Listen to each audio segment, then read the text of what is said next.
If you're prepared, then your substitute will be prepared, and your classroom management may not have to suffer while you're away. Hi, my name is Celeste, and I work with first-year preschool teachers to help them manage their classroom without stress or overwhelm so they can have a successful school year. By the end of this video, you'll be able to prepare for a substitute so that they will be able to maintain the classroom management that you worked so hard on. Stay tuned. Before I get into this video, I want you to know that this is part 2 of the video up here that I'm putting in the cards. So make sure that you go ahead and check that video out after this one so that you can get more tips that will help you with your classroom management and using a substitute teacher.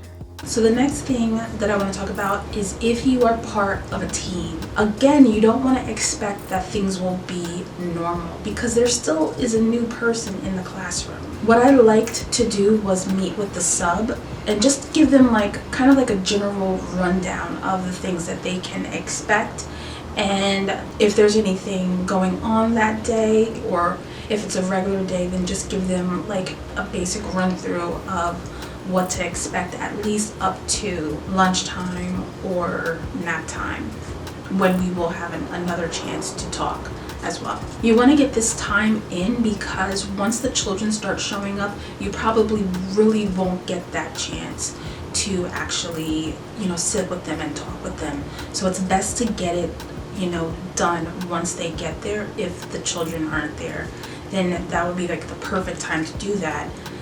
Just so that you're not distracted and you're not trying to split your attention between the children and this conversation.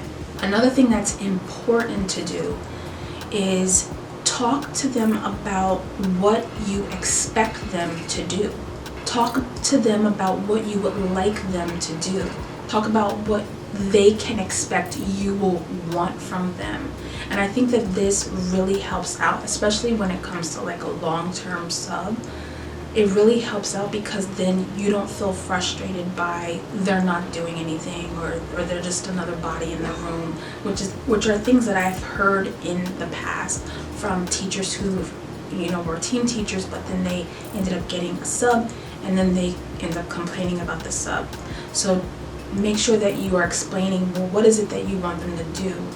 Because surely you are going to have something, whether they're taking a group and doing an activity or they're supervising in some way, you want to make sure that they know what it is to expect. And this is something that you don't want to just leave it as far as like having them just clean up behind the kids, helping them, clean up areas or cleaning off the tables after snack and stuff like that, or just taking out cots. You want to make sure that it is something that they can really, get into and something that would really take a lot off your plate.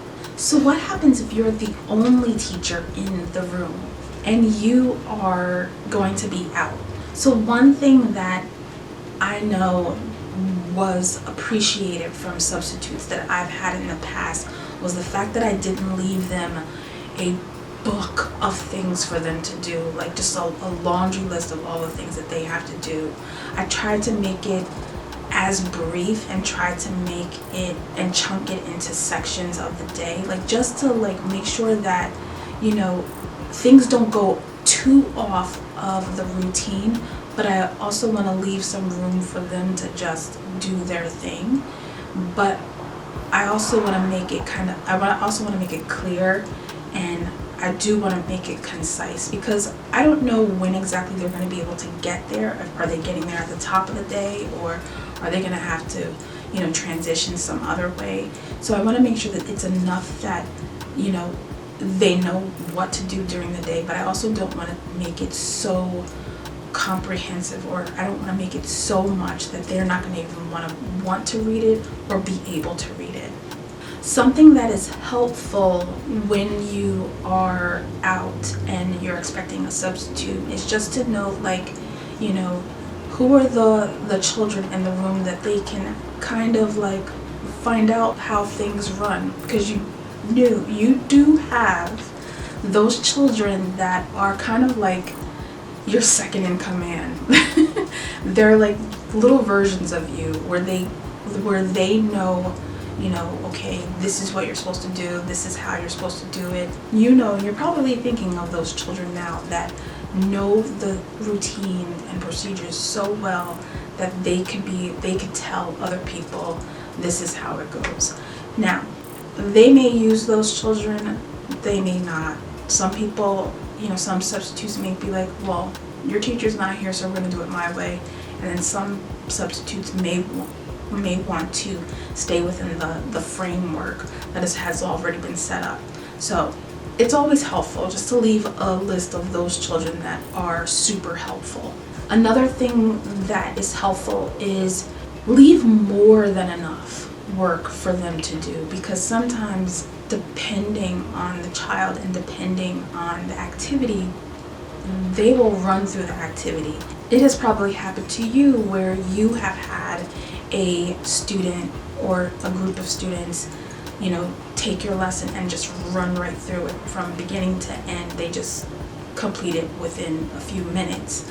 So make sure that you have more than enough activities for them to do so that they won't have to be scrambling around to find out, well, what else can, you know, so-and-so do, or what else can this child do?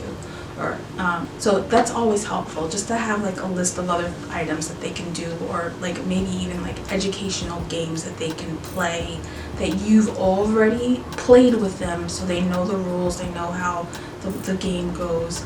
So just have like extra things for them to do. Another thing that may help is making notes around the classroom, like just little post-it notes. Like if it's something that you have written in the plan, that they're going to need something from somewhere, maybe have like a post-it note, you know, indicate on the note that there will, on the letter that you have for the substitute, that there's a note on the cabinet and it'll tell you what to take out of there or something like that. And you know, maybe just leaving like notes that they can use to help them navigate, you know, where things go, or even where to put things, or even where to find things. Another thing that is helpful is to have maybe a teacher, a co-worker, just go in and check on them and see if everything is okay. Maybe they have questions that they're unable to ask anyone about. So just having someone maybe on their break that, you know, you talk to and they're familiar with some of the things that you do in your classroom. Maybe they can just peek in and just ask, you know, is everything okay, blah blah blah, and just find out like how things are going. And you know, especially if they need like to touch base with someone just to find out, well, I'm not sure what this means, or can you tell me how this work? And then maybe they can be able to answer it. What I like to do is I like to ask the substitute just to leave a little note to me, just to give me a general summary, a quick brief note about what the day was like. I don't want necessarily particulars like, oh, so-and-so did this and so-and-so did that. Like, they don't have to do that, but just like an overall kind of like, how did the day go, you know, on a scale of 1 to 10 or something like that. And just have them leave that so that when I get back I can just kind of like, you know, gauge how the day went, you know, without me there. So I would like to know in the comments, if you were a substitute or are a substitute, what is it that you want, you know, that's going to set you up for a great day, at least on your part. Let me know in the comments, because what you say could actually help some new preschool teachers as well. Like, even though I'm talking about substitutes and stuff, just the whole idea of that plays into classroom management. And for this case, this might be something that you're going to have to, you know, let it go, pick up the next day and just keep it going. So, but the reason why I'm giving these tips is because they can help even just a little bit with the classroom management when you're not there. So that is it for this video. I hope you picked up some tips and start using in your classroom so that you can make that whole process a little bit easier for you, for the kids, and for the substitute. If you did, go ahead and give this video a thumbs up. And again, if you didn't check out part 1, I'm gonna put it right here, and I will see you soon. Bye.